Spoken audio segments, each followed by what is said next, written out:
Hey guys, Gregory here, and today we're going to be talking about how to read guitar tabs.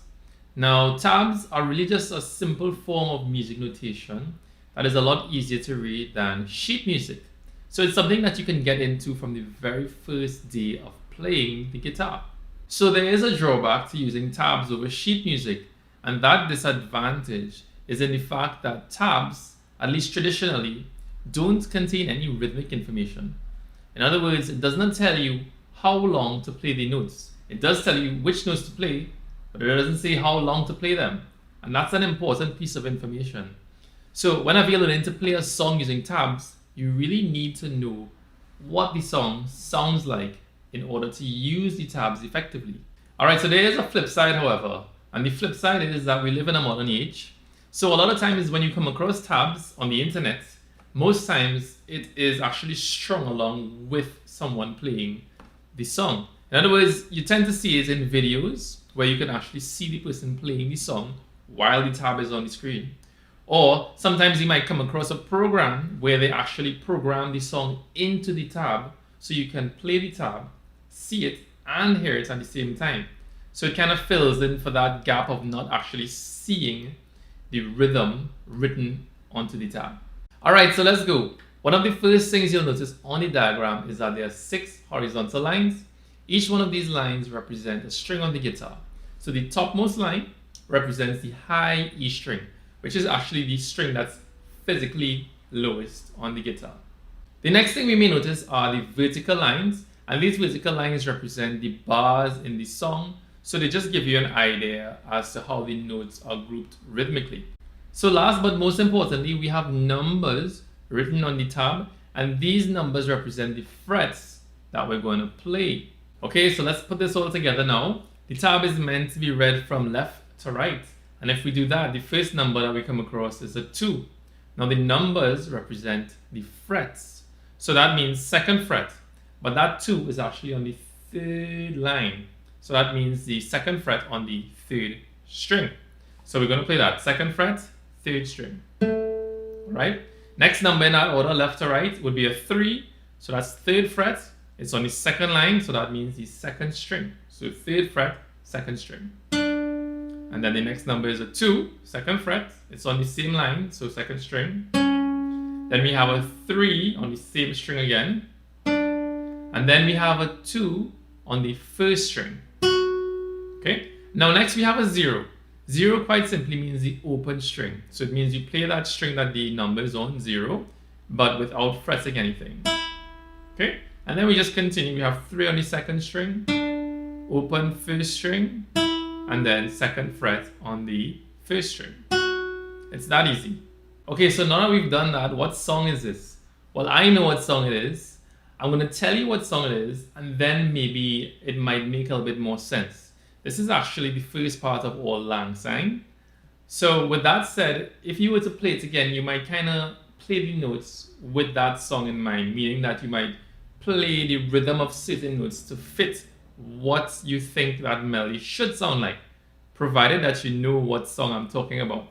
So I'm just going to play it for you anyway, just so that you know. It goes like this.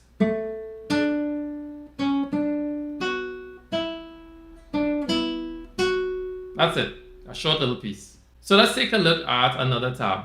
Now this tab is meant to be a couple of examples. It's not meant to be a song. So if we look at the first bar, we have a bunch of numbers stacked vertically. Now whenever we have that, it means that those notes are meant to be played together. Now if we were to try to put our fingers to those notes, we have, I will start with the 1st string, 3, 0, 0, 0, so that's open, open, open. Then 2 on the 5th string, and then 3 on the 6th string. That actually makes a G major chord. Okay? And we want to strum that so that they all ring out together. So let's take a look at the next example, the 2nd bar. That 2nd bar is actually very similar to the first. If we were to take the notes and just kind of squeeze them together until they fit vertically, it would actually be nearly the same as the first bar. However, we actually want to play the first 3 notes separately and then play a chord, okay? But I can see that it's meant to be the same chord, a G major chord, based on the numbers that I see there. 3 on the 6th string, 2 on the 5th string, open, open, open, and 3 on the first string. So maybe I should just hold the chord as is, and then I can play the 6th string just like this, 5th string, 2, open 4th string, and then I can strum the top 3 strings. And that's pretty much what it's meant to be played like. Okay, so onto the 3rd bar now, that example, it looks a little strange, but if we look at the numbers in the bar, we can see it once again kind of looks like a G major again, at 3, 2, 0, 0, 0, 3. Okay, now how do we play the notes though? Okay, so if we look at the first notes, that 3 and that 3, those 2 notes are stacked. They need to be played together. So I think in this case, it's meant to be finger plucked. Play with your fingers, because that's the only way we could actually play those 2 notes. You know, we can't exactly strum those 2 notes with a pick because we get all the notes in between.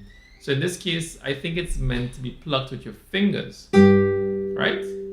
And then if we were to do the same thing with the next pair of notes, that is 0 and the 2, it's the same thing. We're just going to pluck the 2nd string and the 5th string together. And then the last part of that bar is the 3rd and the 4th string together. So it looks a bit complicated, but we're already just playing around with the notes in a G major chord. Something like that. So the last 2 bars are a very simple example of 2 different chords.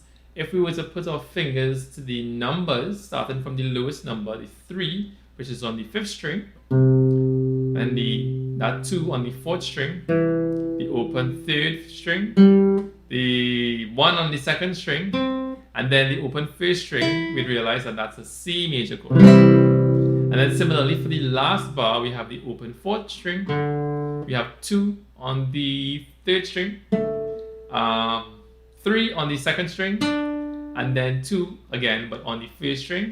That would be a D major chord. So just 2 simple examples of 2 chords.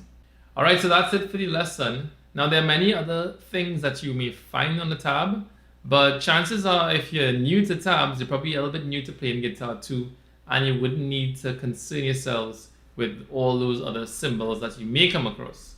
So I hope you enjoyed the lesson, and if you did, please like, share and subscribe. It will help me a lot. I'm trying to grow the channel. But until next time, goodbye.